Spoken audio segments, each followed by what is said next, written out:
ত্রয়োদশ জাতীয় সংসদের প্রথম বাজেট অধিবেশন শুরু হচ্ছে আজ। আগামী 11 জুন বৃহস্পতিবার জাতীয় সংসদে প্রথমবারের মতো বাজেট উপস্থাপন করবেন অর্থমন্ত্রী আমির খসরু মাহমুদ চৌধুরী। একই সাথে এটি প্রধানমন্ত্রী তারেক রহমানের নেতৃত্বাধীন সরকারেরও প্রথম বাজেট। আজ বেলা ৩টায় অধিবেশন শুরু হবে। অধিবেশন কতদিন চলবে তা আজই অধিবেশন শুরুর আগে জাতীয় সংসদের কার্য উপদেষ্টা কমিটির বৈঠকে চূড়ান্ত হবে। জানা গেছে বাজেটের সম্ভাব্য আকার ৮,৮৩,০০০ কোটি টাকা থেকে ৯,৩০,০০০ কোটি টাকার মধ্যে থাকবে। একই সঙ্গে কর জাল সম্প্রসারণ, কর প্রশাসনের আধুনিকায়ন এবং রাজস্ব আহরণ বৃদ্ধির উদ্যোগকে গুরুত্ব দেওয়া হবে।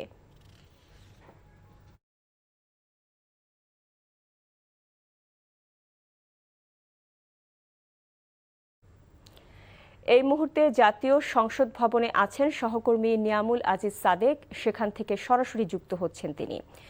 সাদেক, কার্য উপদেষ্টা কমিটির বৈঠক কি শুরু হয়েছে কিনা আমাদের জানাবেন, আর কি তথ্য আপনার কাছে রয়েছে সম্পর্কিত জানতে চাই।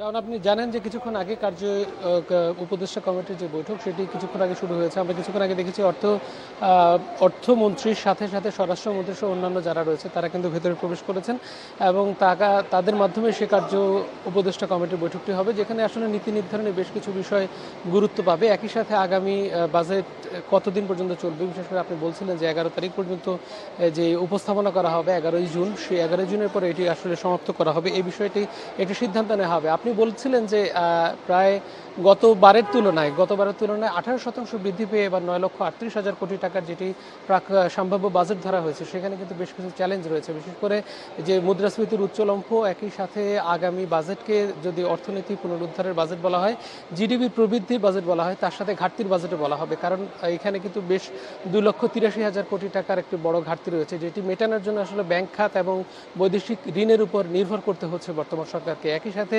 তাদের কাছে যে বড় চ্যালেঞ্জ বলে অর্থনীতিবিদরা মনে করছেন যে এই বাজেটটাকে বাস্তবায়ন করা, একই সাথে রাজস্ব আহরণের যে লক্ষ্যমাত্রা নির্ধারণ সেটি তারা প্রতিবারেই কিন্তু আমরা খুব বেশি দেখি না। সেটি যদি এবার তাদের লক্ষ্যমাত্রা অনুযায়ী অন্তত 60 থেকে 70% পর্যন্ত তারা সেটি আদায় করতে পারেন, সেটিও কিন্তু বড় ধরনের অর্জন বলে বলা হবে। তবে এবার ঘাটতি বাজেটের সাথে সাথে বেশ কিছু জায়গায় প্রণোদনা রাখা হয়েছে।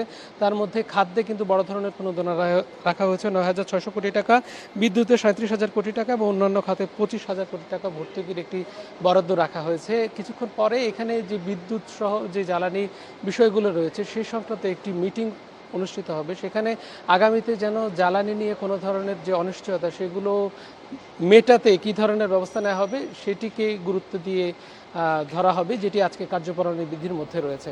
তো শাওন, এ ছিল সর্বশেষ অবস্থায়। 3টায় আসলে মূল অধিবেশনটি শুরু হবে, আজকের বাজেট অধিবেশনটি। জানছিলাম সংসদের বাজেট অধিবেশন সম্পর্কে বিস্তারিত।